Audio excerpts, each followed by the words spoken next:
estamos com um guest hoje. Então, hoje eu tenho que me comportar, galera, porque eu tô com um guest. Então, tem que ficar comportado hoje. Deixa eu começar me apresentando, que tem gente que não me conhece. Deixa eu abaixar essa aqui um pouco, eu tô olhando lá pra cima. Mas, enfim. Me apresentar, porque para quem não me conhece ainda, tem alguns aqui que eu sei que já acompanham a gente. Eu sou o Ronaldo, entre outras coisas, sou o team leader do Compass Team. A gente trabalha com real estate para várias coisas. Tem gente que quer comprar fazenda, a gente quer comprar comércio, a gente quer comprar casa, a gente quer comprar uma moto. Aí eu não consigo ajudar na moto, mas a gente indica para outras pessoas, mas a gente ajuda em quase tudo. E uma das coisas que é diferente um pouco aqui com o nosso time, a gente trabalha com o Canadá inteiro. Então, se você precisa se planejar para comprar em New Brunswick e não sabe com quem falar, ou gosta mais da minha simpatia e quer falar comigo, pode falar comigo. A gente planeja e, eventualmente, quando é hora de ver casa, de se movimentar mesmo, a gente conecta vocês com alguma pessoa local. Então, a gente trabalha um pouco diferente da maioria dos outros times por aí. E hoje nós temos a convidada aqui, Débora, especialista Olá! em mortgages. Se apresenta aí para a galera, Débora. Fala aí um pouco de você. É, Começa falando a curiosidade que nós moramos nas mesmas é, províncias. Isso eu acho legal. pois é. Pois é. Primeiro de tudo, obrigada, viu, Ronaldo, pela oportunidade, pelo convite. Estou muito feliz de estar aqui hoje com você e poder esclarecer as dúvidas aí da galera, tá? Em relação à compra do imóvel aqui no Canadá. Como o Ronaldo falou, meu nome é Débora, eu sou mortgage agent, mortgage associate, cada província chama de uma forma diferente, Né? mas basicamente eu posso ajudar vocês com tudo que vocês precisarem em relação ao financiamento imobiliário, tá? É, a curiosidade é que sim, eu e o Ronaldo, a gente tem muita coisa em comum, apesar da gente não ter se conhecido antes, né? A gente ter se conectado agora, mas a gente morou em British Columbia, a gente morou em Ontário e agora a gente está aqui em Alberta. E, e agora a gente se Onde a galera conectou. legal vem morar. A É, galera legal vem morar em Alberta. Nós demoramos para descobrir isso e mudamos agora. Não, tô brincando. Tem muito lugar bom. vida cigana, né, Ronaldo? Mas é engraçado, a gente se conheceu daqui e tava falando, que legal, eu morei. Não, eu também morei lá. Eu morei em tal lugar, eu também morei lá. Uhum, Então, foi legal. Os tempos gente. foram diferentes, mas foi mais ou menos a mesma Não trajetória. muito diferentes, né? A gente chegou no Canadá bem próximo também. É, Eu acho tenho que foi 11 uma anos. diferença de um mês, de um ano, né? Foi parecido, mas a gente não se conhecia antes. Que Que coisa. ali foi exatamente as mesmas cidades em Ontário também. Vocês moraram em Toronto, eu morei em London lá, né? É, Foi um pouco diferente, mas é. mesma província. E a razão que nós mudamos tanto é a razão de todos, é real estate, muitas vezes. A gente muda, vai Uhum. upgrading ali, vai mudando, vai achando as opções e acabamos aqui. Então vamos começar o assunto, tem bastante gente aqui. Como sempre, quem quiser fazer pergunta, pode fazer pergunta aqui, ou no íconezinho de questions ali, ou no chat. Eu fico navegando normalmente aqui, dando uma olhada, eu não estou distraído jogando online, eu estou olhando aqui nas telas para ver se não tem pergunta. E aí, vamos tentando responder o que vocês perguntarem também. Mas, basicamente, o objetivo é falar para quem vai comprar a primeira casa. E por incrível que Exato. pareça, a Débora vê isso com mais frequência e eu vejo aqui também, todo mundo pensa em comprar casa e eles querem primeiro ver casa, né? Todo mundo, vou ver que casa que eu posso comprar, vou ver isso, Uhum. vou ver aquilo. E esse aí é um engano normal que as pessoas fazem. Eles deveriam começar, na verdade, com a Débora, né? Ou qualquer um de vocês confiança, mas a gente confia na Débora, eu acho que vocês deveriam falar com ela. Mas começar com um mortgage broker, um mortgage especialista, por quê? Por incrível que pareça, isso vai ser alguns divisores de águas para vocês. É ali que vocês vão saber o que vocês podem procurar ou não. Então, fala um pouco desse pré-approval aí que a gente normalmente só escuta no final do processo, mas deveria ser no começo, né? Explica um pouco para eles como é que é o Exato. processo contigo quando eles começam. Exato. Aqui, para comprar uma casa é bem diferente, né, do que no Brasil, e você tem que começar com a pré-aprovação. Na verdade, primeiro a pré-qualificação, tá? E depois a gente vai para uma pré-aprovação. O porquê que é Explica para eles, por importante, favor. Isso é uma boa, um vou bom explicar. só tem corretor que sabe isso e às vezes não Uhum. explica para o cliente essa Não. sutileza aí de diferença. Aham, não, pode deixar que eu vou explicar. Mas, Legal. assim, é muito importante primeiro você entender o seu budget, né? Onde você pode chegar, para depois você sair olhando casas. Porque a gente sabe que quanto maior o seu poder de compra, mais atrativas vão ficar as casas, né?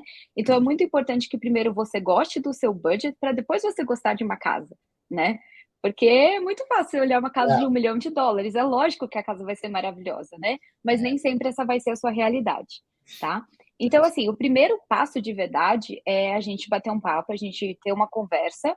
Eu vou fazer certas perguntas para entender o perfil do cliente, vou entender o tipo de emprego, qual a renda, quais são o tipo de compromissos financeiros que o cliente tem, se ele tem linhas de crédito, se ele tem empréstimos pessoais, se ele tem empréstimo estudantil, se ele tem financiamentos ou leasing de carros, né? Porque tudo isso vai afetar a qualificação. E aí eu explico também o passo a passo. É literalmente uma consultoria, tá? É a primeira conversa onde eu vou dar uma consultoria de como funciona e como que é o passo a passo e entender o perfil do cliente. Aí depois dessa conversa eu já faço posso uns falar um cálculos. negocinho, eu sou que nem Claro. o Faustão, vou interrompendo um Uhum, pouco, você vai falando, eu vou lembrando. É importante você usar uma palavra muito boa, e eu gosto dessa palavra, que é a consultoria, porque realmente o que a gente faz é um tratamento mais diferenciado. A gente sabe o que é, uhum. que a gente vai olhar os detalhes. Mas acho que é bom explicar para eles também que isso não é uma consultoria cobrada, né? Nós não estamos fazendo isso Não. para oferecer serviço pago para ninguém. Tanto é que se você fala com a Débora ou comigo no começo da sua jornada, vocês não tem custo nenhum, ainda mais do buyer side, nunca tem custo. A gente vai entrar em detalhes Uhum, já. Mas é uhum, importante dizer que, apesar do trabalho sério que você vai fazer, das análises e tal, uhum. é uma caminhada mesmo, né? Um planejamento, né? Você pega A pela gente mão, pega na mão e caminha junto, é, exatamente. não tem, e não tem pressão, pelo menos com a gente, né? A gente sabe que cada um trabalha de um jeito, mas a gente quer navegar junto com vocês, e isso não vai ter um custo. Por isso que eu falo, começa com a Débora, que faz mais sentido, entendeu? Você sabe o que você precisa arrumar. Um exemplo besta que eu tenho aqui, mas eu tenho um camarada que estava querendo comprar a casa, e na cabeça dele e na minha a gente estava mais ou menos certo, a gente daria para ele comprar uma casa de 500. Ele fez um pré-approval e, na verdade, teve alguns detalhes lá que ele não tinha prestado atenção, e isso aí diminuiu bastante, foi para 400 ou 380. Então, são detalhes que especialista vai saber e a gente não, porque tem muitos detalhezinhos, né, nesse começo. Exatamente. Por isso que sempre a minha primeira conversa com o cliente demora em torno de meia hora, 45 minutos, porque eu tenho que fazer diversas perguntas e às vezes a mesma pergunta de diversas formas diferentes para ter certeza de que a Né? gente está indo para o caminho certo, né? Aí, após essa conversa, baseado no que a gente conversou, sem ver nenhum tipo de documentação ainda, eu faço o primeiro cálculo de qualificação. E aí, isso é a pré-qualificação. Então, uma ideia de budget sem ter apresentado a documentação ainda e sem a gente ter feito, puxado o credit report da pessoa, né? Então, baseado no verbal que a gente conversou, a gente vai chegar em um número, tá?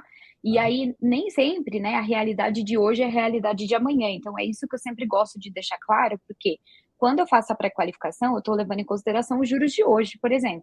Amanhã a gente já pode ter uma história um pouco diferente. Então, eu sempre falo, é só para você ter uma ideia do budget que a gente poderia trabalhar. Pode ser que a gente tenha uma surpresa depois de amanhã, os juros abaixo, você qualifique para mais, mas também, de repente, no credit report pode aparecer alguma coisa que nem o cliente lembra, né? De É, repente, um empréstimo pessoal que tinha ali, a pessoa nem lembra, ou um cartão de crédito em atraso que a pessoa nem lembra também, e isso pode afetar, né, a sua qualificação, o quanto você qualifica, tá? E aí, se a pessoa gosta desse número que a gente dá na pré-qualificação, aí eu falo, olha, baseado no que a gente conversou, você está pronto, você vai estar pronto daqui X tempo se você fizer isso, né? Então a gente vai dar eu vou dar toda a consultoria para a pessoa estar pronta, né, naquele período. E aí, a partir do momento que ela está comprometida, está pronta e quer começar a olhar as casas, a gente vai para pré-aprovação, que daí exige toda a documentação, puxar o credit report e analisar tudo bonitinho, para aí poder enviar para um banco escolhido, né, para a gente fazer congelar a taxa de juros, né, por 3 a 4 meses. isso, então a gente tem lá o pre-qualification, né? Que Sim. você falou, e a gente tem o Uhum. pre-approve. O pre-approve é mais mão na massa já, né? É mais realístico, a gente Isso. tem uma coisa Sim. importante. Tem gente que, como estou assumindo, né? A maioria comprou, não está comprando a primeira casa, porque é para first time essa daqui. Explica um pouquinho para a gente desse approval, algumas coisas que podem afetar. Porque, beleza, no pre-approval a gente sabe que a gente vai olhar o credit score, a gente sabe que a gente vai olhar uma série de outras coisas, mas dá Uhum. uma geral do que geralmente pode afetar esse pre-approval, como que a pessoa pode se preparar, tomar cuidado para ela Uhum. organizar isso aqui. Deixa eu só responder uma pergunta Sim. que o pessoal O fez aqui. Wildemar. Wildemar, nós estamos na cidade em duas diferentes. Eu estou em Lethbridge, que é 2 horas de Calgary, E ela está na cidade mais E eu estou legal. em Calgary. Cidade mais legal do Canadá é Calgary, sem dúvida nenhuma. Mas eu gosto de Lethbridge pelo momento da vida que eu vivo aqui. Eu gosto muito dessa cidade também. Mas, de novo, esse tipo de análise e conversa não faz muito diferença na cidade que você está, porque a gente faz o planejamento e se for alguma cidade que a gente não consegue diretamente atender, a gente vai te conectar com alguém. Por exemplo, meu broker tem mais de 10 mil pessoas no meu broker. Eu ajudo gente nos Estados Unidos, ajudo gente no Brasil, inclusive, e ajudo gente aqui. Então, dá para fazer bastante coisa. Mas, desculpa, vamos falar então do pré-approval. O que a pessoa pode esperar nesse pré-approval? Documento que ela vai ver, que coisa que você tem que prestar atenção, provavelmente. Sim. Na pré-aprovação, eu vou precisar de toda a documentação básica para a gente iniciar o processo. Então, eu vou precisar de toda a documentação de employment, né, de emprego. Então, a carta de trabalho, falando se a pessoa é full-time, permanente, quanto ela ganha, quanto tempo ela trabalha, qual é o cargo dela. O que é muito importante, com a migração muito grande que a gente tem visto, né, de pessoas mudando para Alberta de outras províncias do Canadá, para que a pessoa venha comprando, é preciso que ela tenha um trabalho que seja 100% remoto ou que possa acontecer uma transferência, né, de um escritório de Toronto ou Vancouver para um escritório de Calgary. E isso precisa estar na carta, tá? Então, isso é muito importante para essas pessoas mudando aqui para Alberta ou mudando de província, porque você qualifica de acordo com a sua renda. Se você tem um trabalho que não vai te possibilitar continuar nesse trabalho para mudar, significa que você não vai ter renda, tá? Então fica muito complicada a qualificação. Então, principalmente para o pessoal mudando para cá, que tem acontecido bastante, precisa ser um trabalho que você possa remotamente ou uma transferência, tá? E Além. qual caminho se... Eu sei, mas só para o pessoal. Quando você Uhum. mudou, saí de Toronto, botei a mochilinha nas costas, vou vir para cá, vou procurar emprego. Uhum. Explica para eles como que eles podem fazer para se qualificar, quanto tempo Sim. eles levariam, o que é o Uhum. probation, essas coisas, para eles terem uma Sim. noção. Sim. Para você qualificar para um banco que a gente chama de Prime, né, que é os bancos tradicionais, onde a gente tem os melhores produtos, as melhores taxas de juros, você precisa, né, ter um emprego full-time, onde você já seja permanente, ou seja, que você tenha terminado o seu período de experiência. E esse período de experiência, infelizmente, não tem como eu falar, porque varia de empresa para empresa. Tem empresas que não tem empresas que são 3 meses, empresas são 6 meses, mas, no geral, normalmente são 90 dias, são 3 meses, tá? E aí precisa ter terminado esse período, você precisa ter o número garantido de horas, né? Ou então ser assalariado, né, anual, então ter a renda certa anual. E a partir do momento que você passou da experiência, você tem todas essas condições. É um trabalho onde você é full-time, garantido e consegue comprovar através da carta, através dos pay stubs e através da confirmação verbal que os bancos fazem, você pode iniciar o processo do mortgage. Então, em muitos casos, é realmente alugar alguma coisa por curto período, né, de 3 meses, 6 meses, para aí poder começar a se movimentar para o mortgage, Isso. para a compra da Beleza, eu casa. fui lá, falei contigo, estou planejando, tem gente que vai mudar, tem gente que vai ficar nas respectivas cidades. A galera que está em Prince George aqui é um bom lugar para comprar casa ainda também. Mas beleza, falei com o mortgage, aí começa uma outra etapa, né? Por exemplo, aí eu vou falar um pouquinho do meu lado aqui, só para vocês terem um pouco de noção também do que acontece. A gente, quando está começando a ver casa, tem cada corretora de um jeito. Tem gente que não vai nem mostrar a casa para ti se você não tiver pré-aprovado. Eu acho isso um pouco de arrogância, eu não trabalho desse jeito, porque as pessoas precisam se planejar. Eu instruo, vou falar para você que seria muito mais inteligente e fácil se você fizesse pre-approval, mas tem gente que cada um vive de um jeito, então eu vou com o flow do cliente. Então, a gente começa a olhar a casa. Você vai conversar com a Débora, fui pré-aprovado para 500. Minha primeira dica, independente do mercado onde você está, você vai olhar a casa de 450, você não vai olhar a casa de 500. O banco te aprovou 500 mil, lembre, é um banco, não é seu amigo, ele te aprovou ali no borderline para você se endividar. Então, eu digo isso por dois motivos, para você não ter um pagamento muito alto e para você também ter flexibilidade de escolha. Então, tudo bem, você está fazendo um pouco mais baixo a sua busca, sei lá, 50 mil mais baixo para alguns mercados, né? Tem mercado que 50 mil representa muito, vai ser 10 mil, 5 mil, mas procura abaixo do seu pré-approval, porque se você viu a casa e você está numa competição, apareceu mais alguém querendo comprar a casa também, você tem aquela margem para você escalar. Sim. Se você já está no limite, amou a casa é perfeita, mas você não pode ir 5, 10 mil para cima, você vai se frustrar muito no processo. Então, por isso que Uhum. eu falo que começa com um planejamento financeiro e depois que a gente vê a casa. Claro, dá uma olhada na casa, né, online, vai se familiarizando com o bairro, mas eu acho que são para ver mesmo a casa fisicamente ou por vídeo e tal, eu acho que é depois do pré-approval. E aí, depois que a gente dá uma olhada em algumas casas, vocês vão ter uma noção. Eu tenho o hábito de, como a Débora fez uma consultoria, eu também faço uma consultoria no começo para explicar um pouco dos bairros. Por exemplo, eu conheço um pouco o perfil do brasileiro. Tem bairro que eu sei que você não vai querer morar. Então eu vou dar minha opinião. Corretor geralmente não gosta da opinião, porque ele fala, não, cada um escolhe e tal, tem medo, né, de dar a opinião deles. Eu dou minha opinião, vocês balanceiam com o que vocês querem de expectativa de vida, e a gente vai conversando. Então, a gente não vê muitas casas, para dizer a verdade. Se você está realmente interessado em comprar a casa, você vai ver muita casa similar, e aí começa a ficar tudo igual, e a gente vai escolher o bairro primeiro, você acaba escolhendo a casa. Então, é um processo relativamente mais fácil depois que você tem um pré-approval, você sabe o que ignorar, você Uhum. sabe o que você não quer olhar, você sabe os bairros que você não quer ver, e aí fica um pouco mais fácil.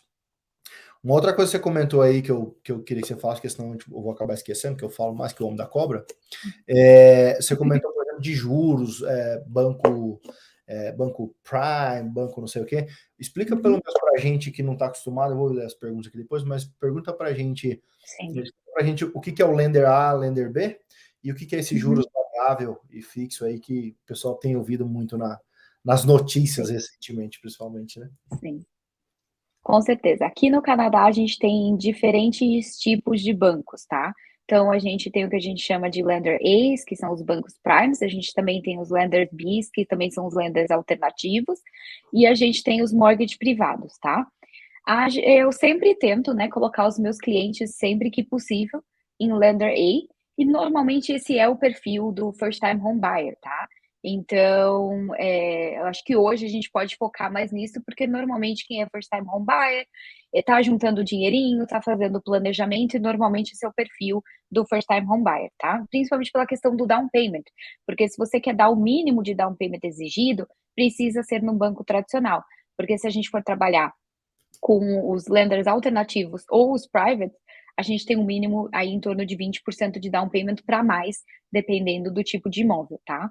Então, os lender A's, os bancos tradicionais, são todos esses bancos grandes que você anda na rua e você vê as lojas físicas, mas dentro desse segmento a gente também tem o que a gente chama de monoline, que são bancos onde eles têm apenas um produto, e o único produto deles é mortgages. Então, as pessoas, às vezes eu falo alguns nomes, as pessoas falam, mas eu não conheço, eu queria ir para o banco X que tem uma agência ali do lado da minha casa. E o que eu sempre explico é, como esse banco, o único produto é mortgage, ele tem que fazer um produto muito competitivo para sobreviver no mercado, né? Então, normalmente, nesses bancos, a gente tem os melhores juros, a gente tem as melhores flexibilidades de quebra de contrato, a gente tem os prepayment, né, que é você poder pagar a mais, que vai direto para o saldo devedor da casa. Então, a gente tem normalmente um produto muito mais competitivo, e nesse mercado aquecido que a gente está, a gente tem também uma taxa de resposta mais rápida do que os bancos grandes que trabalham com grande volume de transações. E o Ronaldo pode confirmar isso, mas assim, rapidez é uma das coisas mais importantes nesse mercado aquecido, né? Às vezes é mais importante a pessoa ser ágil na Exato. papelada do que É. ter o Uhum. pré-approval mais alto. Às vezes a gente consegue a negociação do Exatamente. offer, porque essa semana eu tive isso. A casa era bem competitiva, mas nós falamos, não, a gente vai ter 3 dias para finance. Todo mundo fica doido quando eu faço isso, Uhum. mas no final funciona. 3 dias Ó. para finance. Os mortgage broker fica todo doido comigo, mas funciona, porque eu conheci o cliente, a gente sabia que estava sólido, a gente Uhum. conversou com o mortgage broker Uhum. antes, então a gente está alinhado, né? Mais da emoção, mas é mais agilidade, realmente é bem importante. Deixa eu É. só ver essas duas perguntas, a gente volta a falar, Sim, mas tem esse assunto aí que eu vou expandir também. Mas me aqui ajuda. tem a pergunta do Davi Uhum. que eu acho que é um pouco mais Uhum. abrangente, mas vale a pena a gente Uhum. responder e ver o Uhum. que você acha. Tem dois cenários. Uhum. um dos casais, das pessoas da família está trabalhando remoto para o Brasil, como Para o servidor Brasil. e ele, pelo que eu entendi, está trabalhando para uma empresa de UK, mas é remoto e está há 3 anos Uhum, nessa sim, empresa. O que dá para fazer tá. nesse caso aí? Em Então, geral. Davi, através de bancos tradicionais é muito difícil a gente conseguir a qualificação, com renda não ganha dentro do Canadá, então com renda ganha no exterior, tá? Porque os bancos, eles não têm, assim, conhecimento de como funciona o sistema tributário em todos os países do mundo. Então, assim, 99% dos bancos não aceitam renda ganha fora do Canadá, e os pouquíssimos que aceitam, eles vão querer ver isso declarado no seu imposto de renda do Canadá por pelo menos 2 anos, para depois pensar se vai considerar, tá. Então, assim, a minha indicação é sempre tente usar a renda ganha dentro do Canadá, para poder qualificar, porque a renda do exterior, além de que pode exigir, assim, um grande número de documentos, traduções, imposto de renda do Brasil, invoices, né, e tudo mais, e realmente é um processo muito mais difícil, tá. Fica um Então pouco. realmente é mais difícil mesmo. É. Tá, eu tive um caso de Muitas sucesso, vezes. mas porque o meu cliente ele estava há mais de 10 anos prestando serviços para a empresa, e ele tinha todos os invoices, tudo, de mais de 10 anos. Então, assim, a gente conseguiu construir o file dele pelo período que ele estava, né, com essa empresa prestando serviços com invoices. Ele era, na verdade, funcionário da empresa antes de se mudar para o Canadá e ele continuou prestando serviços, e isso já estava acontecendo há pelo menos 5 anos, né? Então a gente tinha, ele declarava tudo, pagava imposto tudo certinho no Brasil, declarava tudo aqui no Canadá também, ele tinha empresa aberta no Brasil, então era uma história um pouquinho diferente, tá? Mas depois desse caso eu tentei mais um e infelizmente a gente não conseguiu, porque não tinha como comprovar, né? Não tinha comprovação suficiente. É bem complicado isso daí. Uhum. Talvez aí, dependendo do valor da casa que você vai comprar alguma coisa, você vai cair naqueles lenders que não é nem A, nem B, nem C, nem Z. Você vai cair nos caras que são quase agiota, né? O private lender, alguma coisa assim, que talvez queira assumir o risco contigo, mas é bem É. difícil de fazer. Você tem que balancear Uhum. se isso valeria a pena, entendeu? É. Talvez é mais fácil você comprar uma casa nos Estados Unidos, plano de planejamento, né? Compra uma casa nos Uhum. Estados Unidos, na Flórida, deixa rodando um tempo, aquilo vira um asset, você vende lá, acaba comprando aqui depois. Enfim, tem alguns meios que Uhum. talvez. Os Estados Unidos é mais aberto para esse tipo de investimento de Uhum. fora, então talvez seja uma solução. Mas enfim, tem que conversar também e ver um pouco mais dos detalhes aí do documento também. Sem documento na Uhum. mão, nunca dá para falar exato, né? E outra pergunta Exato. E assim, só interrompendo rapidinho, Ronaldo, quando a gente fala de lender B, private lender, é basicamente caso a caso. Então, literalmente, é bater na porta, contar a história e falar se tem interesse ou não tem interesse, né? E aí essa é é, o é, Monopoly, é um né, Monopoly. 50-50, é um É, gambling, né? A gente tá é, jogando na loteria e vamos ver o que acontece, é. né? Porque tem gente que está a fim de assumir o risco, tem gente que não está, tem vezes que eles já Exato. bateram meta daquele mês, eles também não estão Uhum. desesperados em colocar mais. Tem uma Exato. coisa complexa. E a outra pergunta é se só pode comprar o imóvel quando for residente permanente. Quer responder sobre isso daí? Isso era verdade, né, até um tempinho atrás, porque teve essa nova lei no dia 1º de janeiro, onde só PR citizen, né, poderiam comprar imóvel, mas houve uma alteração, né, nessa lei, e pessoas com work permit válido por mais de 183 dias podem comprar imóvel também. Pessoas com visto de turismo, essas coisas não, né, mas Isso. work permit, se você tiver work permit por mais de 183 dias de validade, você pode comprar. É, eles sempre permitiram aqui no Canadá que você comprasse, independente da Uhum, situação que você tinha. Tive clientes que compraram até com visto de turismo, né? Claro que mortgage não uhum. foi, não foi possível, teve que comprar à Não. vista, mas pôde comprar. E aí o governo aqui colocou 2 anos de ban para não ter comprador internacional. Quando eles fizeram isso, eles estavam imaginando os compradores internacionais agressivos. Tipo, o cara vai comprar vários lotes, comprar 15, 20 unidades, que nem os chineses fazem, para deixar como investimento, como patrimônio para eles. E no balaio acabou pegando a galera que estava aqui dentro com visto de trabalho, que estava, enfim, Uhum, criando raiz aqui. Então eles fizeram uma provisão, mudaram recente agora, e está permitido, mas o mínimo que eles vão querer ver é 6 meses de visto de trabalho. E uma coisa é permitir, né? O governo permite que você compra. A outra é o lender tá a fim de trabalhar contigo, que tem esse aspecto também. Ele vai ver, de repente, um visto Os para Prime banco. Lenders estão aceitando o Work Permit, a gente precisa mandar uma foto do Work Permit válido, né? Precisa ter essa validade, mas eles estão aceitando. Study Permit não, mas Work E, Permit sim, é, tá? mas eu digo, se o work permit é, sei lá, de 8 meses, né? A galera que pegou um PGWP deu errado lá, Uhum, 8 meses. O uhum. lender pode ter algum receio, porque ele não sabe se vai estender ou Sim, não, vai ter um case, entendeu? A Débora sim. vai ter que montar uma história lá para ajudar você. Pode pedir para ver o recibo de que foi aplicada a renovação, ou então que E, o PR está em andamento, né? A gente pode precisar mostrar essa documentação. é, Agora, uma coisa que é muito importante para responder à pergunta do Oscarla é que, assim, na província de Alberta, você nunca teve nenhum tipo de taxa adicional se você não fosse PR ou cidadão canadense para comprar. Mas tem províncias como BC e Ontário onde se você não tem o PR ou você não é cidadão canadense, você tem uma taxa adicional no valor da casa, que pode chegar até em torno aí dos seus 20% do valor do imóvel, que precisa ser paga. E assim, a verdade é que assim, existe a possibilidade de rever esse dinheiro se seu PR sair em X período de tempo, mas assim, gente, é muito difícil, tá? prática não. Então, isso é o que mata e Onde muitas você tá, pessoas Oscar? acabam não comprando por causa disso, né? Que você precisa ter aí 20% a mais do valor da casa para poder comprar nessas províncias. Fora que, dependendo da província, porque essa é uma provisão também para as províncias mais competitivas, né? Uhum, Então, dependendo da uhum, província, você já vai pagar mais caro na casa, porque tem competing offer. Aí você vai pagar mais caro porque você é international. É uma uhum. combinação maluca. E é o que Não eu são falo. todas as cidades, né, da Isso, província, são regiões mais populosas que eles colocam. as Isso tudo você disputadas, né? encontra no site da província você encontra exatamente o mapa. Algumas cidades ali você não precisa pagar essa taxa extra, mas é o que É. mata muitas transações, né, de Eu falo para a acontecer. galera.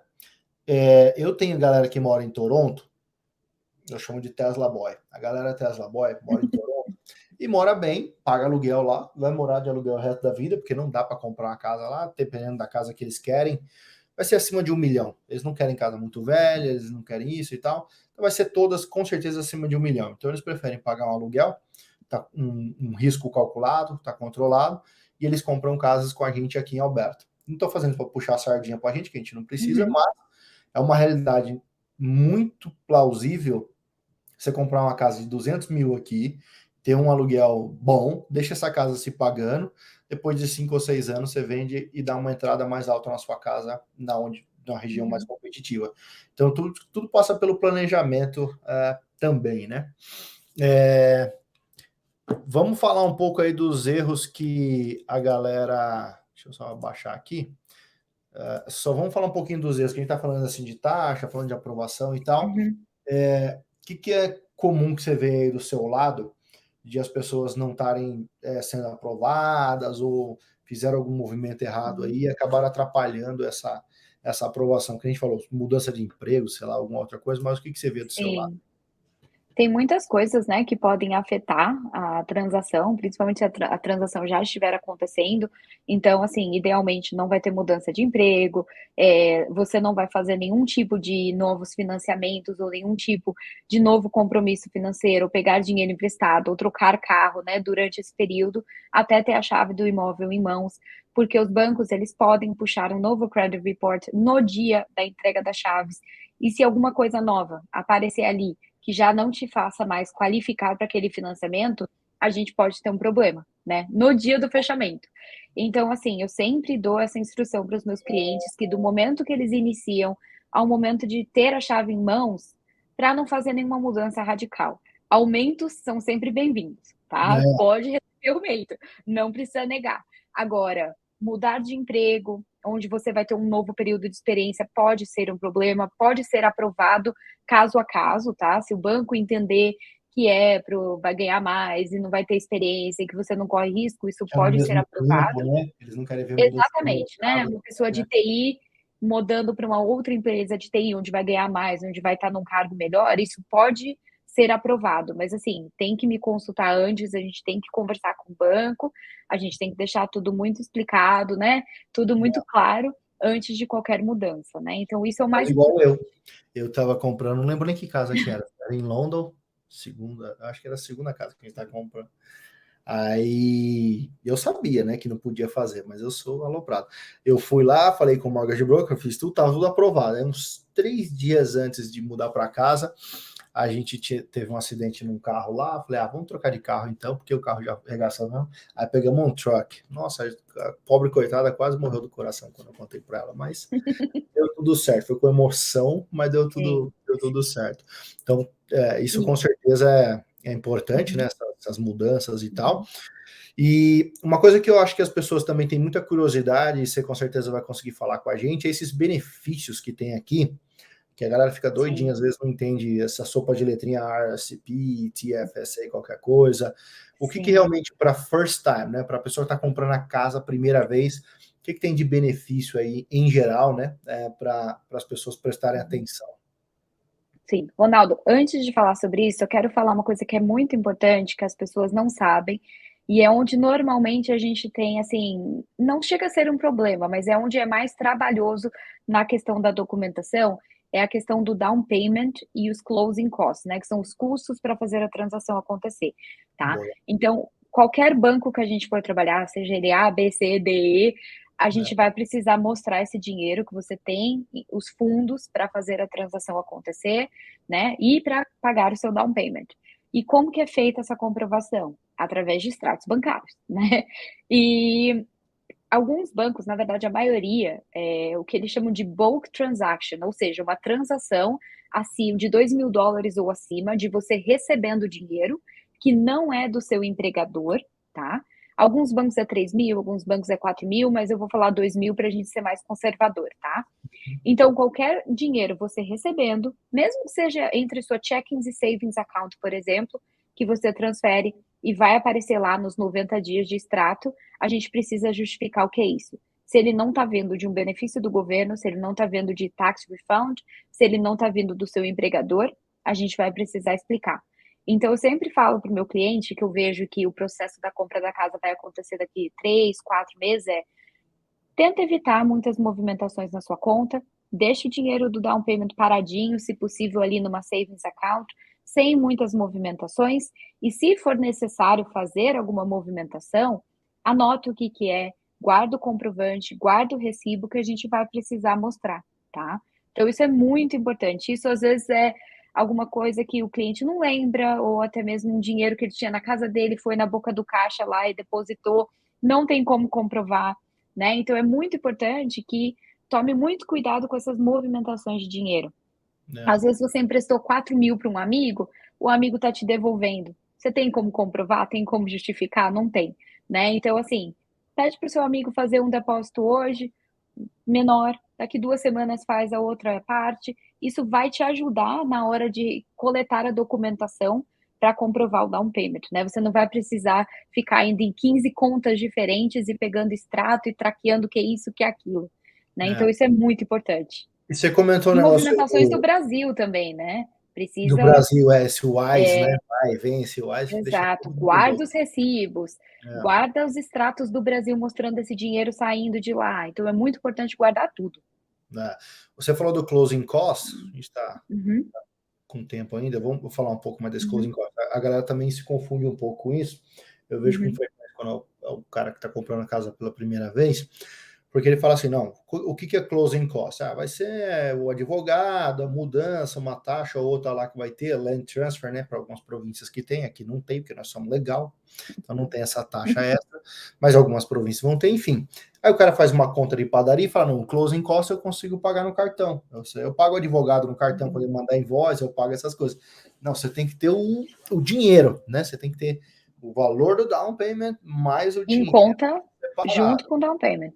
Isso, Exatamente. porque senão Aqui em Alberta, a gente precisa comprovar para o banco em torno de 0,5% a 1%, dependendo do banco que a gente trabalhar, de 0,5% a 1% do valor do imóvel, tá? isso. Outras províncias pode chegar até 2,5%, tá? Então Né? aqui em Alberta a gente é bonzinho, né? Fica Isso é bonzinho com legal. isso, precisa comprovar menos, né? É porque porque não na tem o Land Transfer maioria das Tax. províncias tem aquela land transfer, que seria uma taxa de Uhum. hipoteca, sei lá, uma taxa de transferência, Sim, alguma para coisa assim. transferir para o seu nome o imóvel, né? Aqui em Alberta a gente não tem, pelo menos por enquanto nós não Uhum. temos. Faz uma diferença grande já Sim, na hora do closing sim, cost, né? Ah, sim, com certeza. qual foi a outra E aí, pergunta que eu tinha feito para você que eu esqueci já, porque eu sou. dos benefícios para first time home Isso, buyers, benefício. Vamos falar dos tá? benefícios. Então, esse benefício, na verdade, não é para first time home buyer, qualquer um pode ter, desde que vá morar na casa, tá? Que é dar 5% de entrada numa casa de até 500 mil, tá? Muitas pessoas acham que elas só vão poder dar 5% se for o primeiro imóvel delas. Mas isso não é verdade. Se você vai vender o seu imóvel para comprar um outro imóvel, mas você vai residir, você pode de novo qualificar só com 5% de entrada, tá? É a sua E na residência verdade você pode principal, né? principal, exatamente. Mas você pode ter duas residências até, com 5% de entrada, tá? Porque muitas vezes acontece que você compra uma, você mora lá 2, 3 anos, a sua situação melhorou, agora você quer dar um upgrade do apartamento para uma townhouse, por exemplo. Você pode de novo, né, usar os 5% de entrada para comprar a sua townhouse, se ela for de até 500 mil, e de repente você vai alugar o seu apartamento e você mantém ele ali com aquela entrada mesmo, não precisa pagar nenhum adicional, tá? Então você pode ter até 2 imóveis com 5% de entrada.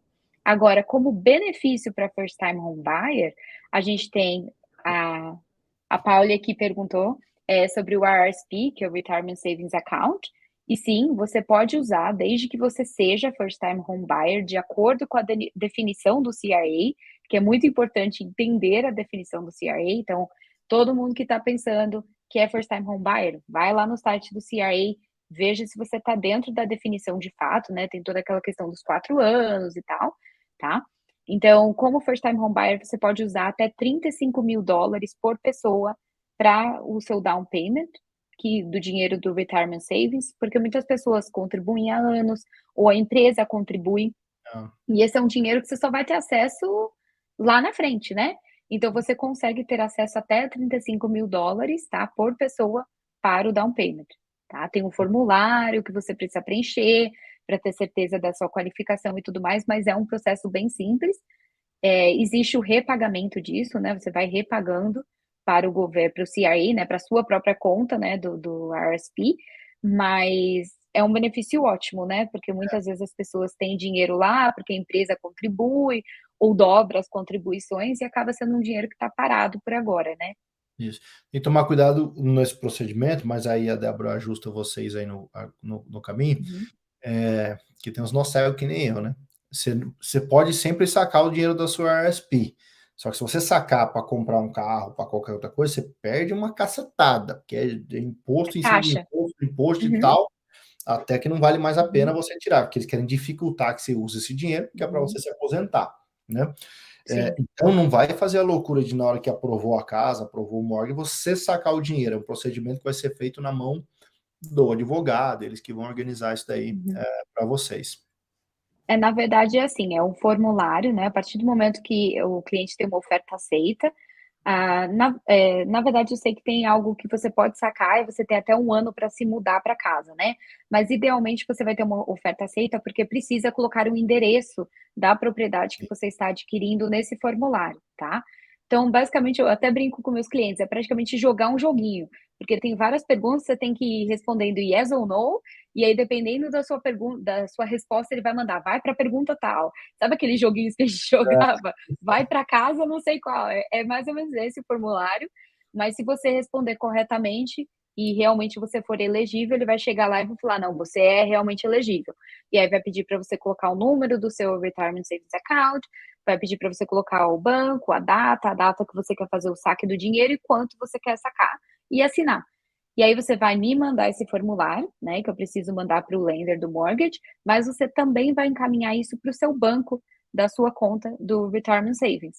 E aí cada banco tem um processo diferente em relação a tempo, a dias que esse dinheiro vai estar disponível para você, mas basicamente você vai dar um void check, né, para esse banco e ele do seu checkings account, por exemplo, e eles vão estar transferindo o dinheiro das suas retirement savings para o seu checkings para estar disponível como down payment, tá? Isso.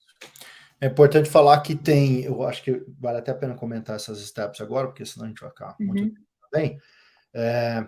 Quando você está comprando a casa, tem algumas coisas que são bem estratégicas, né? Que você vai fazer a primeira vez.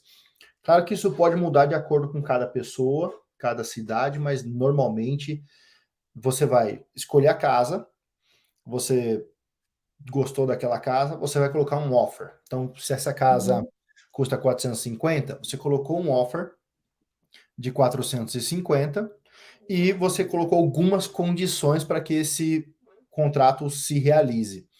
Normalmente, você pode colocar qualquer coisa que você quiser lá, mas normalmente você vai ter uma condição de finanças e uma condição de inspeção. Então você está falando, ó, você está me pedindo 450 na tua casa, estou dando 450, mas eu vou fazer uma inspeção com uma empresa especializada, vou dar uma olhada. Se eu estiver satisfeito com essa inspeção, eu continuo comprando a casa. Isso seria uma condição. A outra condição é financeira. Falou, ó, eu preciso de umas 2 ou 3 semanas. Se for o Ronaldo, vai falar 2. Se for um corretor mais tranquilo, vai falar 3. Eu falo o menor tempo possível para deixar todo mundo doido. Então, a gente pede umas 2 ou 3 semanas, normalmente, que se tiver pré-aprovado faz sentido. Mas você vai falar, olha, estou comprando a casa por 450 somente se o banco me der a aprovação. Por quê? Você vai sentar lá com a Débora, vai fazer todos os documentos, mas quando o banco vê o resto, ele vai finalizar, né? Vai para o underwriting lá, ele vai meter a caneta para dizer, não, realmente, por quê? Imagina que o cara você está comprando uma casa de 450, mas a casa está caindo aos pedaços porque ela teve incêndio. Essa casa já não vale 450, você está disposto a pagar 450, mas ela não vale 450. O banco talvez vai ficar receoso de lhe aprovar esse valor, porque a casa não tem esse valor. Então eles querem que a casa sempre esteja acessada, né, appraised acima, ou pelo menos igual ao valor que você está comprando. Então você vai ter essa etapa, bota o offer, faz as condições, e aí você retira as condições. Outro termo que vocês vão ouvir com frequência, para quem está comprando a casa primeira vez, é termo. Condição é, só vou comprar a casa se essas condições acontecerem, se minha finança for aprovada e se a inspeção estiver tranquila.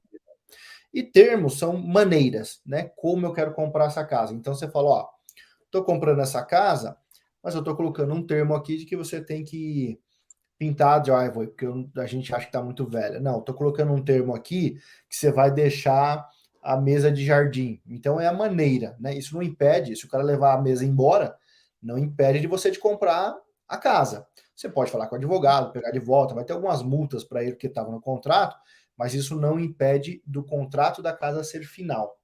Então toma muito cuidado quando você está querendo alguma coisa, se é um termo ou se é uma condição. Normalmente condição impede o deal de acontecer. Vamos imaginar que a sua offer foi aceita, você vai dar um depósito, você vai dar um cheque lá, normalmente é 3, 4%, dependendo da cidade que é mais agressiva, é 10%. Cada um vai ter um jeito, né? Normalmente até 2 ou 3% é o mais comum. Você vai dar um cheque. Esse cheque não vai ser usado por ninguém, vai para a mão do advogado ou do broker, fica numa trust account. Lá na frente, quando o banco for te liberar o dinheiro, ele vai te liberar o dinheiro menos o depósito que já está lá, né? Você vai dar o dinheiro menos o depósito que já está lá. Então você não está pagando nada extra, você está só adiantando esse valor que eventualmente você vai pagar. Tem que tomar muito cuidado, porque tem uma galera que fala, não vou ver 3, 4 casas, vou botar offer em umas 2 ou 3, aí deu o depósito, depois eu escolho qual que eu vou comprar. Tu vai perder esse dinheiro. Eu já vi acontecer. Não sei nem como o corretor permite um negócio desse, mas você vai perder o dinheiro, porque você não continuou com o contrato que você disse que ia continuar, entendeu?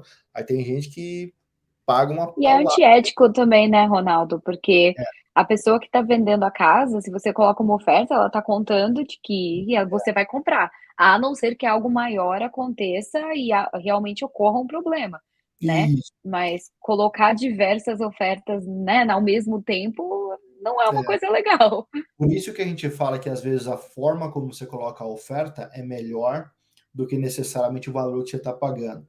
Ah, eu estou dando um depósito de 20 mil, sendo que eu poderia dar um depósito de 10. Ótimo, porque vai mostrar que você está super sério em comprar essa casa. É mais negócio para quem está vendendo, tem menos risco.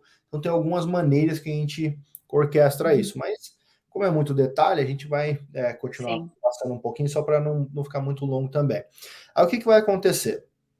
Você tirou as condições, você está comprando a casa, tá tudo certo.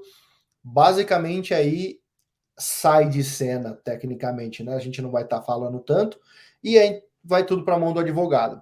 Você vai ter um advogado do seu lado, o seller, né, o vendedor vai ter o advogado do lado deles, e eles vão se falar junto com as empresas envolvidas. Por exemplo, sei lá, o RBC está dando o mortgage, então o RBC vai liberar o dinheiro para eles eventualmente. Você vai dar um down payment, você vai fazer um cheque e vai levar para o advogado. Você vai assinar as coisas com o advogado. Então, esse documento inicial que você assinou é o começo da sua jornada, e o que vale mesmo é a papelada lá quando o advogado assina. É ali que você tem que se organizar. O que mais que vale a pena? Nós já estamos aqui em 40 e poucos minutos, só para não ficar muito Sim. longo. O que você tem Vamos aí? só comentar então sobre dois outros benefícios para first time home buyers, rapidamente. Então agora a gente tem o First Home Savings Account, que é essa conta nova que o governo criou, né, a partir agora de 1º de abril, alguns bancos já têm disponível. É uma savings account que você consegue salvar dinheiro tax free para a compra da sua primeira casa. Tem que ser first time home buyer de acordo com a definição do CRA, novamente, né? Muito importante falar. Mas basicamente você pode contribuir 8 mil ao ano, 40 mil no total da vida, né? E é um dinheiro tax-free para a compra da casa. Então, para ajudar a economizar para o down payment. E um último benefício para first time home buyer é o First Time Home Buyer Incentive, né? Que esse, na verdade, é um pouco contraditório, mas eu sempre gosto de mencionar ele para os meus clientes. Tem alguns passos a mais de qualificação, você precisa ter uma renda máxima para poder qualificar, tem que passar por uma nova aprovação, uma segunda aprovação, porque na verdade isso é um segundo mortgage na sua casa, onde, né, o governo entra de sócio, tá? Então, se for um imóvel usado, você pode emprestar 5% a mais, né, de down payment. Se for um imóvel novo, construção nova, de 5 ou 10%, tá? Mas você tem um sócio na casa, a não ser que seja realmente necessário para qualificar para aquela casa que você esteja buscando, ou diminuir a sua parcela, né, nessa quantia seja realmente necessário para poder fazer a compra. Eu não costumo indicar esse programa, porque você vai ter que passar por uma segunda aprovação, você vai ter custos legais maiores, porque são 2 mortgages que o advogado vai ter que registrar, então já começa aí, o custo legal já fica maior, são 2 mortgages. Se você for vender a casa, você vai devolver esse dinheiro para o governo corrigido, né? Então ele vai ter a porcentagem, tem um cap, né? Até onde eles lucram em cima, mas enfim, eles vão ter lucro, né? Eles são bonzinhos, mas eles querem algo em troca, né? Sim.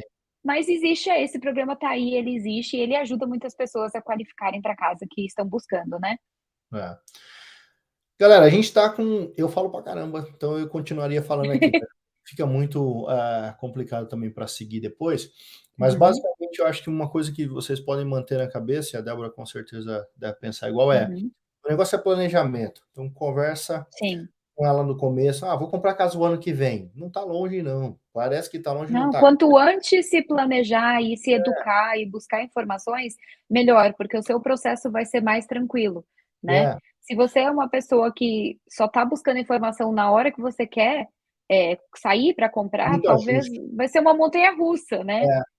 Quanto mais, às vezes é detalhes que ela vai falar que vai fazer uma Uhum, diferença para vocês, e aí uhum. vocês se organizam com isso, até contribuição da empresa, às vezes vale a pena mudar a contribuição da empresa, tem muito detalhe.